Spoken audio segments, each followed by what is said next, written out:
A newly released strike video by the U.S. Central Command has sparked major attention across defense circles, analysts, and global audiences. The footage reportedly shows the destruction of an Iranian drone believed to be a reverse-engineered version of the highly secretive RQ-170 Sentinel, one of the most mysterious surveillance drones ever developed by the United States. At first glance, the drone visible in the footage appears relatively small, but its shape immediately stands out. It carries a flying wing design, which is a signature feature of stealth aircraft.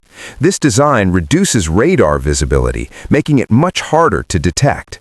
What makes this drone even more identifiable are the two raised sections or humps on its wings, which closely match the known features of Iranian copies of the RQ-170. To fully understand the significance of this moment, we have to go back to a major incident that took place over a decade ago. In December 2011, a U.S. RQ-170 drone ended up inside Iranian territory. Iran claimed that it successfully captured the drone using electronic warfare techniques.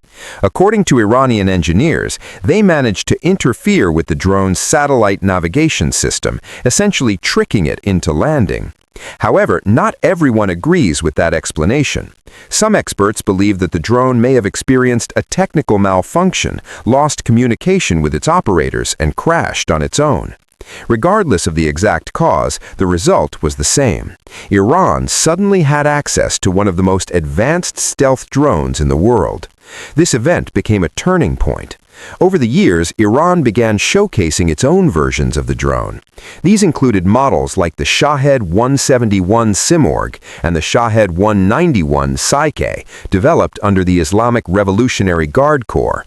These drones were not just copies, but evolving designs that attempted to replicate and adapt the original technology. Iran displayed these drones during military drills, including exercises near the Strait of Hormuz, one of the most important and sensitive shipping routes in the world.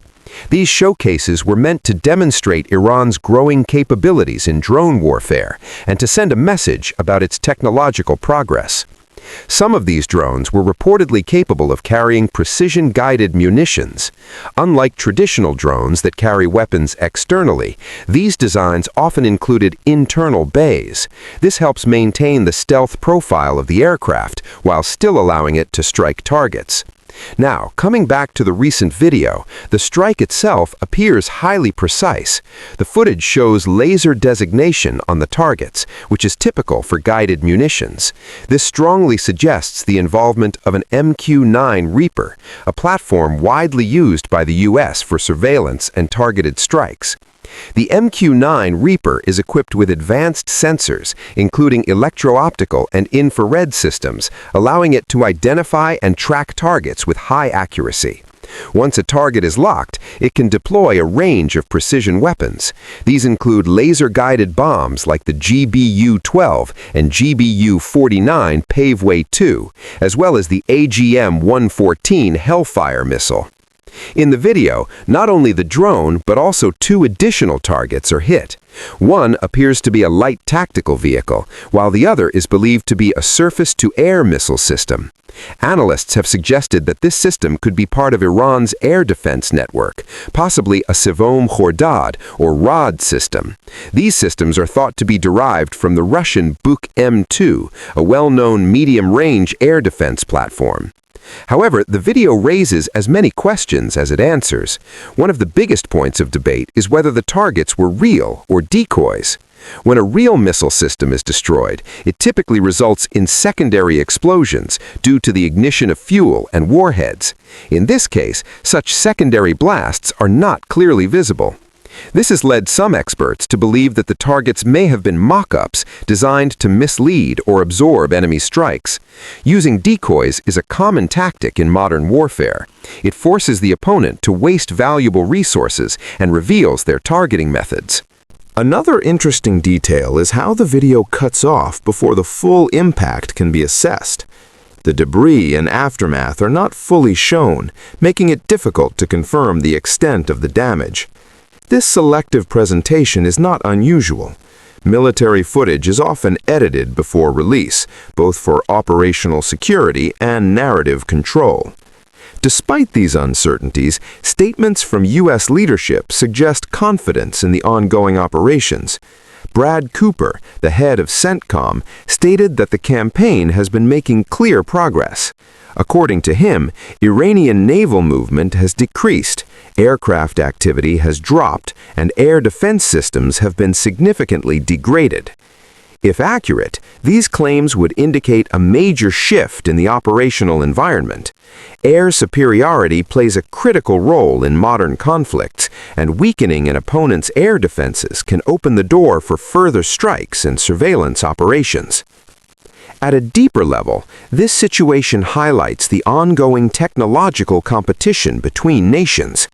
The original RQ-170 Sentinel was designed for intelligence, surveillance, and reconnaissance missions in highly contested areas.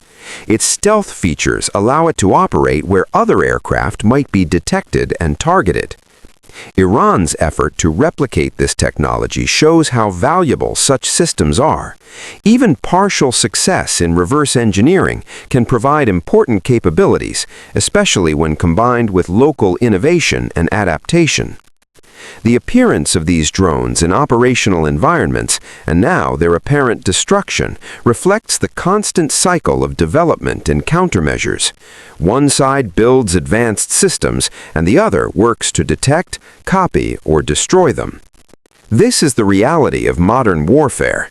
It is not just about weapons, but about information, technology, and strategy. Every piece of equipment, every strike, and every video release is part of a larger picture. And while this footage gives us a glimpse into what is happening, it is only one perspective. There is always more happening behind the scenes that the public does not see.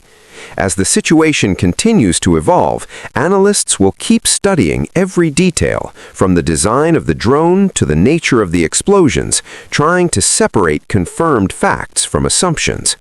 One thing is clear: the story of the RQ-170 and its Iranian counterparts is far from over. It remains a powerful example of how a single incident can shape years of military development and strategic competition.